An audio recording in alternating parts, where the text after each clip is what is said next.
I'm Constable Jeff Carlson. I've been in the traffic unit since 2013.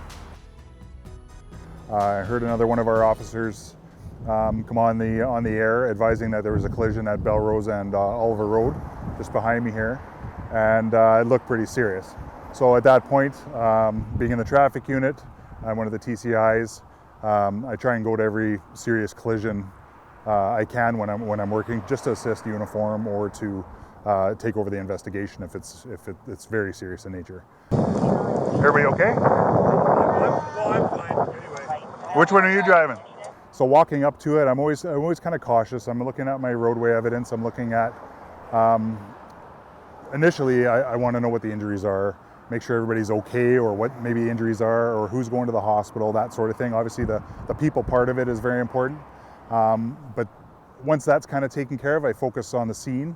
I'm looking for roadway evidence, my debris field, where everything kind of ended up, fluid spray, gouges in the road, all that type of thing, and it kind of paints me a picture of exactly what happened. I kind of have to come into it with an open mind, because you can't assume anything happened this way or that way. You got to let all the evidence kind of lead you towards it, and sometimes it's difficult because sometimes there's no roadway evidence, or sometimes you don't have a witness. So all these little bits and pieces that I can gather kind of put the puzzle together. Sometimes it's difficult to figure it out. You got two vehicles coming together at a fairly high speed, and everything just basically blows apart. And from that, you need to figure out, maybe after the collision, which way they rotated, the vehicle's at rest, how they got to where they are at final rest. A lot of it is formulas and math, but a lot of it's just doing our collision, measuring our scene. We just have a new Trimble S7 system that helps us measure all the roadway evidence, and then we can import it actually into our drone photos, so we can have a up-to-date actually crash photo from the drone and drop in all of our roadway evidence, all the markings, all the measurements, all in there. And then we can start doing a lot of our calculations, our math, all of our reconstruction stuff, using all the data that we've collected from the scene. And sometimes it tells us, wow, one of the vehicles was really speeding. He left a huge skid mark. He was going way too fast. A lot of times the gouges on the roadway will tell us exactly where the vehicles came together, so our area of impact. So in this case, it kind of told me that one vehicle was over the center line. And that was just by looking at the roadway evidence. I hadn't spoken really to anybody yet, but all these little bits and pieces on the road, just walking around the scene, kind of paint the picture for me. And then when I speak to my witnesses and see a video, it kind of puts it all together even more. It just confirms kind of what I've learned from the roadway and scene evidence. Yeah. And then it did a turn with the thing. You can see see that big white mark? They were very lucky.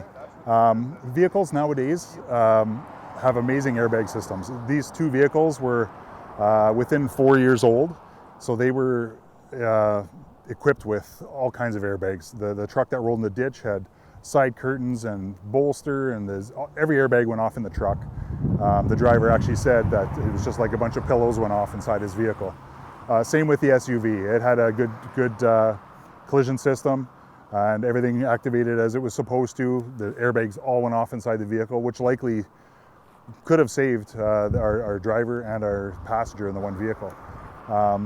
There was a lot of intrusion, both vehicles. However, everything did what it was supposed to do and kept them safe.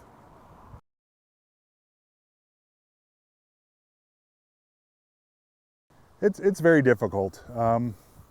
The hardest part is probably dealing with the family afterwards. Being in traffic, we have more time to deal with the family, deal with their grieving.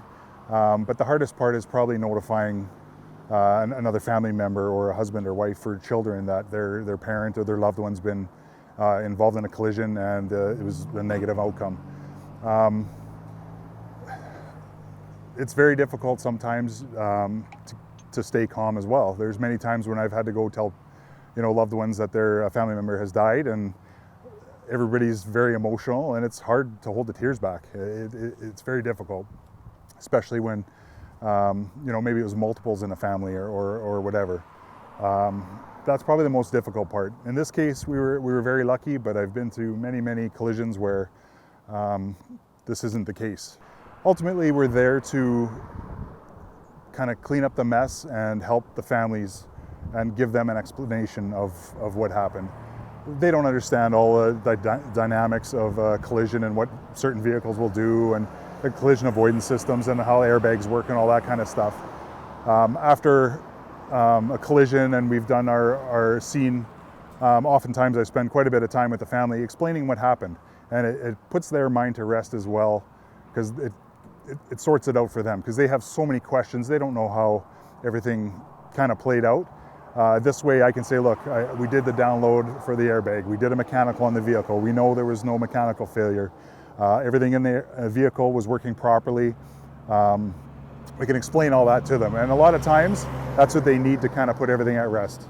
Whether it was a health issue that caused the collision, or an impaired collision, drugs or alcohol, or simply somebody accidentally blowing a stop sign. And sometimes that's all it is or a red light. It can be something as simple as that. There's not necessarily any intent to it, it's just something you miss. But yeah, definitely dealing with the families is the toughest part.